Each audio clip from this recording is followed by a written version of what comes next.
Part ke-18. Kamu pulang, kalau tidak apa, Mas? Sanggahnya menantang ancamanku. Kalau tidak aku akan nikah lagi. Aku yakin kali ini Nea pasti akan pulang. Mana mau dia kehilangan aku. Karena aku tahu hanya aku laki-laki yang dia cintai. Aku juga yakin dia akan secepatnya kembali. Jika aku mau, aku juga bisa menikah dengan Intan.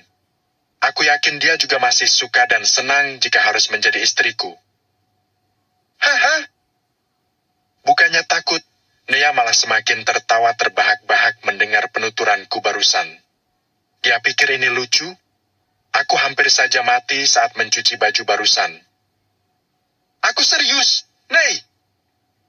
Bentakku geram. Dia seakan mengolok-olokku. Maaf, Mas.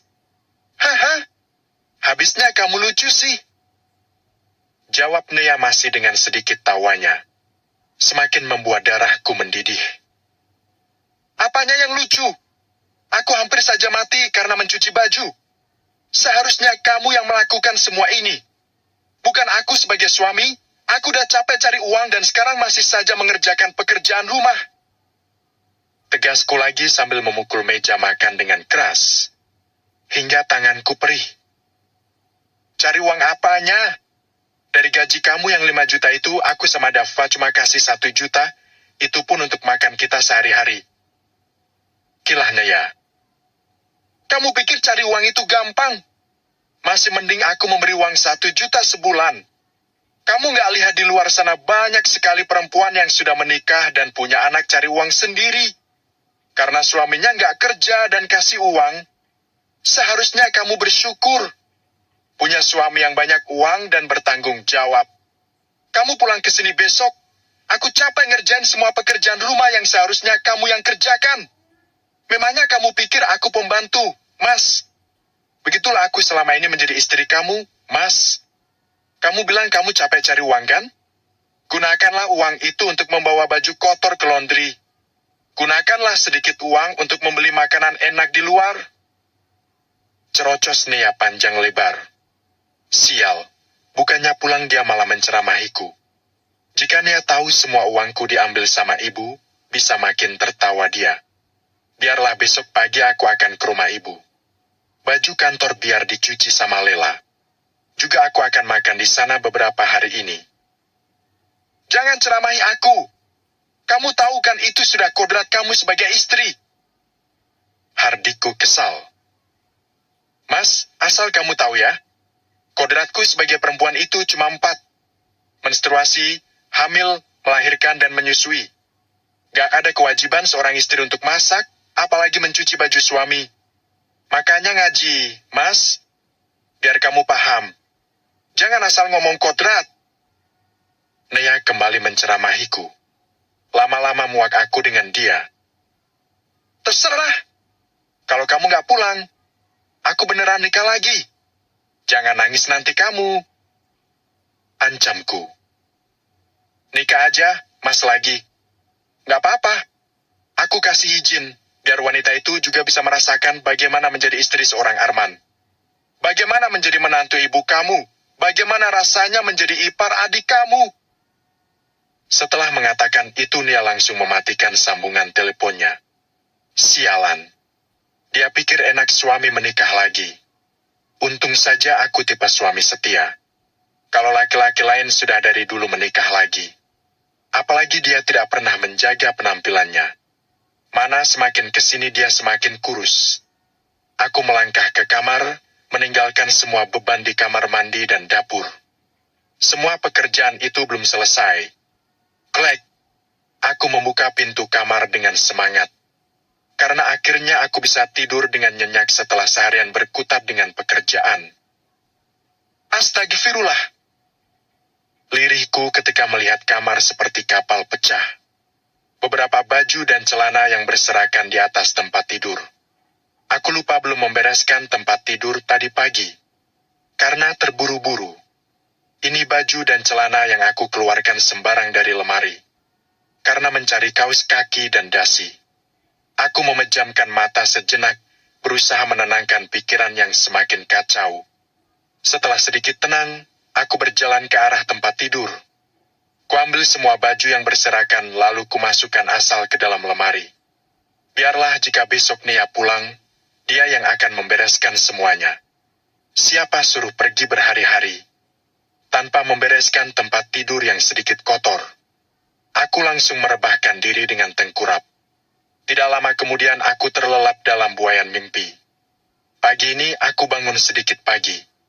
Setelah bersiap-siap, aku berencana pergi ke rumah ibu untuk sarapan dan menyuruh ibu untuk ke rumah mencuci semua bajuku. Assalamualaikum, ucapku ketika sampai di depan rumah ibu. Waalaikumsalam. Masuk, Man, seru ibu dari dalam. Tidak membuang waktu, aku langsung melepaskan sepatu dan masuk ke dalam rumah. Terlihat ibu dan Lela sedang sarapan dengan Diki juga. Aku segera duduk di samping mereka. Aku mau sarapan, Bu, ucapku mengambil piring. Pas banget, tadi ibu yakin kamu juga akan sarapan di sini. Jadi ibu nyuruh Lela beliin lebih buat kamu, jawab ibu sambil menyodorkan satu bungkus nasi padaku. Aku mengernyit mendengar penuturan ibu barusan. Ibu beli? Tanyaku mengambil nasi yang terbungkus daun pisang.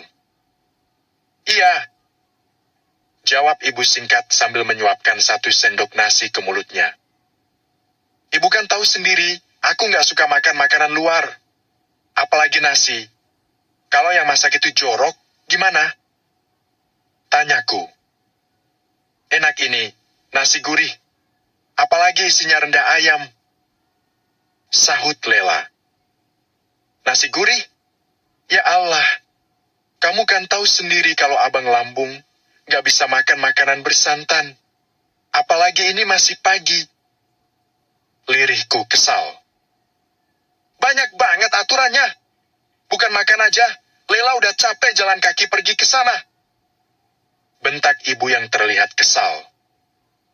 Ya memang gitu, Bu. Makanya aku kasih uang buat ibu semuanya. Biar ibu masak, jadi aku bisa makan makanan sehat. Ibu nggak sempat masak? Jawab ibu. Ya udah kalau gitu, aku minta uangnya balik. Aku masak sendiri saja di rumah. Lagian nanti Nia juga udah pulang. Ucapku meminta uangku kembali. Uang apaan, Man? Uang kemarin yang aku kasih ke ibu. Yang 2 juta? Jawabku kesal. Uang yang udah dikasih nggak bisa kamu minta lagi. Ini ibu, Man. Bukan orang lain. Jangan terlalu perhitungan. Kamu itu mudah rezeki karena doa ibu. Bukan doa si Nia itu. Tekan ibu yang membuatku ingin menangis. Gak bisa gitu dong, Bu. Aku nggak ada uang lagi buat makan. Kalau nggak ada 2 juta, aku minta 1 juta aja juga boleh. Gak ada, ibu mau main arisan rencananya. Jawab ibu cuek. Ya udah kalau gitu, mulai bulan depan. Jatah ibu aku potong aja. 1 juta sebulan. Jawabku marah sambil berdiri ingin pergi. Nggak bisa gitu dong, Man. Kamu nggak kasihan sama ibu dan Lela? 1 juta sebulan untuk 3 orang mana cukup?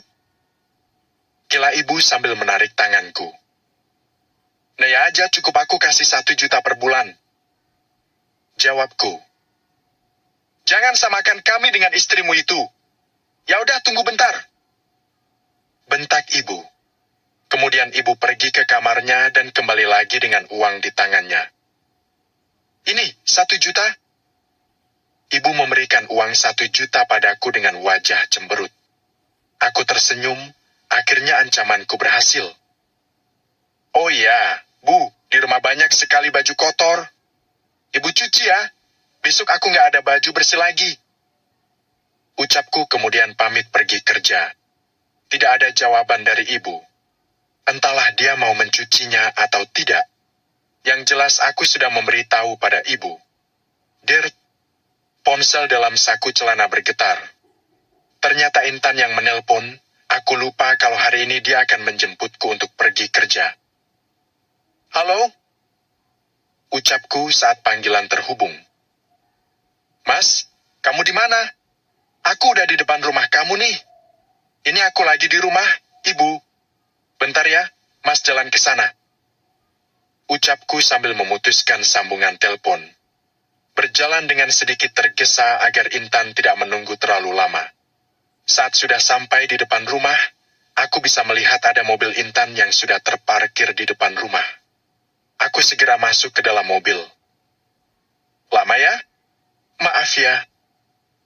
Ucapku pada Intan yang sudah duduk di kursi penumpang. Nggak apa-apa, Mas. Nggak lama kok. Ucap Intan sambil tersenyum. Dia manis. Mas, baju kamu kok kusut sih?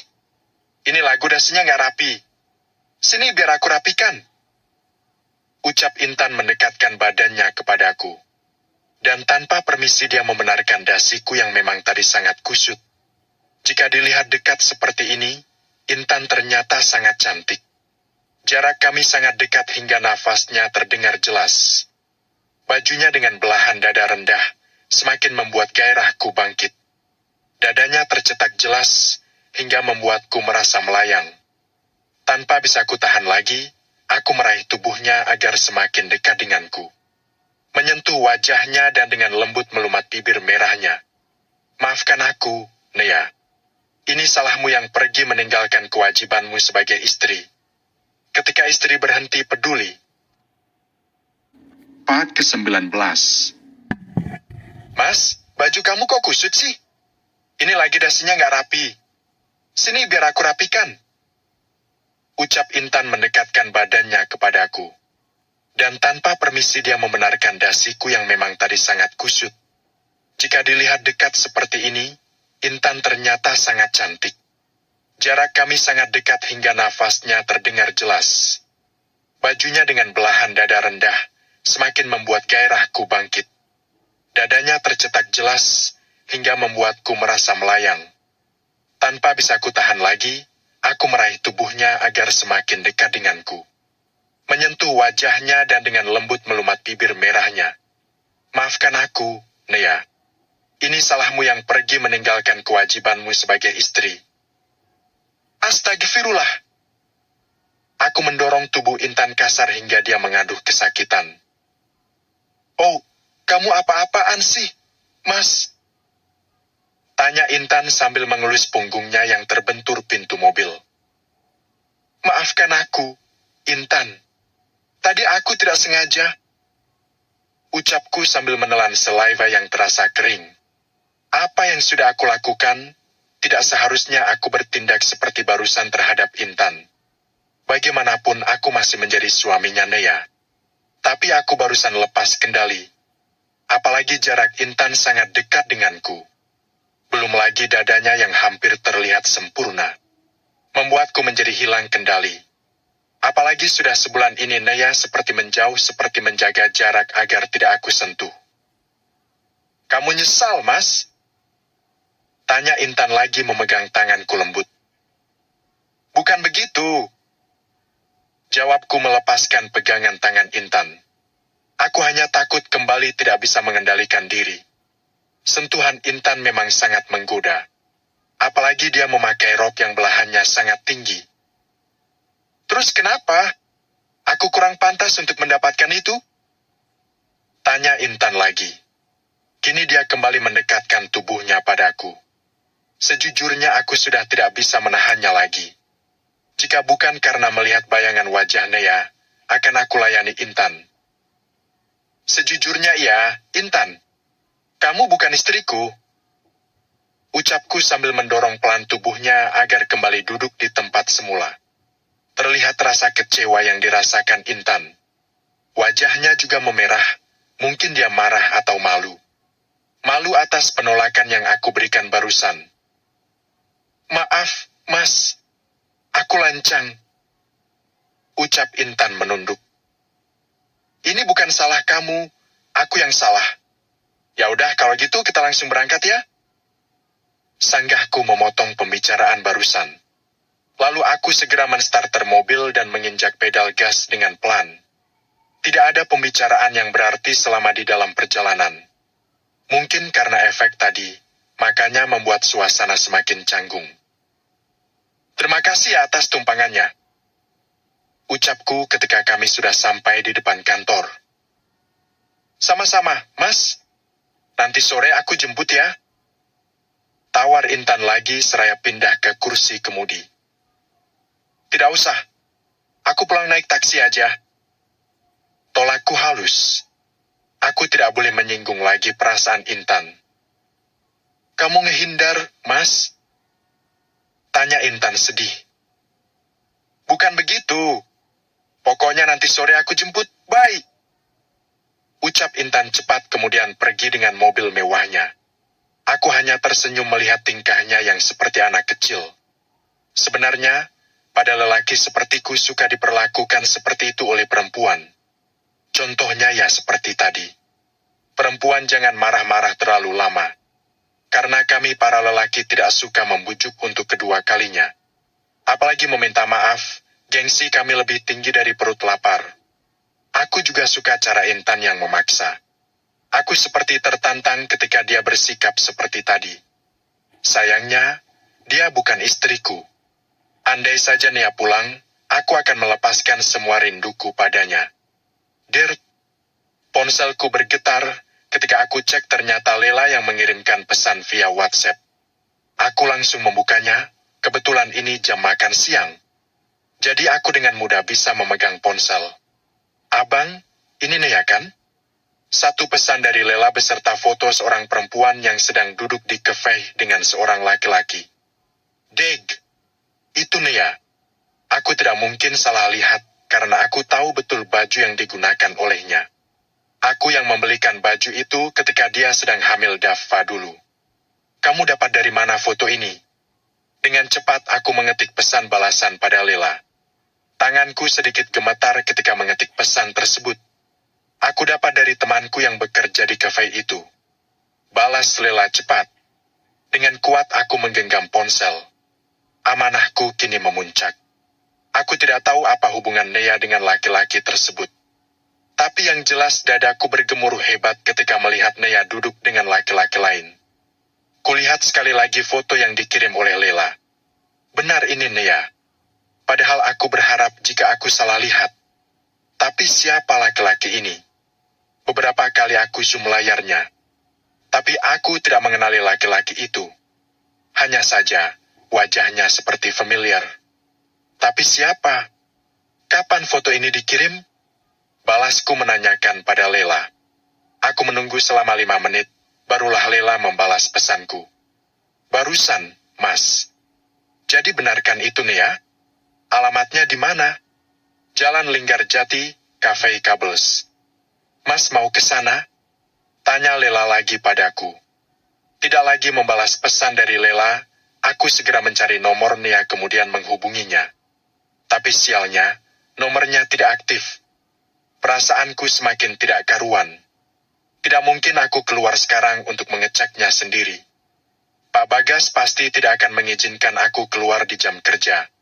Apa yang harus aku lakukan? Aku tidak rela jika Nia dekat dengan laki-laki lain selain aku.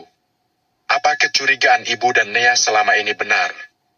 Jika Nia sudah mengkhianati pernikahan kami, sebaiknya aku mencoba meminta izin pada Pak Bagas. Siapa tahu hari ini moodnya sedang bagus. Jadi aku bisa mendapatkan izin untuk keluar sebentar. Tok tok tok. Masuk. Terdengar suara Pak Bagas yang membuatku merinding. Lebih seram daripada setan. Klek. Maaf, Pak. Ada apa? Tanya Pak Bagas langsung ke pokoknya. Jantungku seakan berhenti, sepertinya mood Pak Bagas sedang tidak bagus. Ada rasa menyesal sudah masuk ke ruangannya untuk meminta izin. Mikir apa tadi aku sampai berhayal bisa mendapatkan izin dari bos galak. Tapi karena sudah terlanjur masuk, aku coba saja.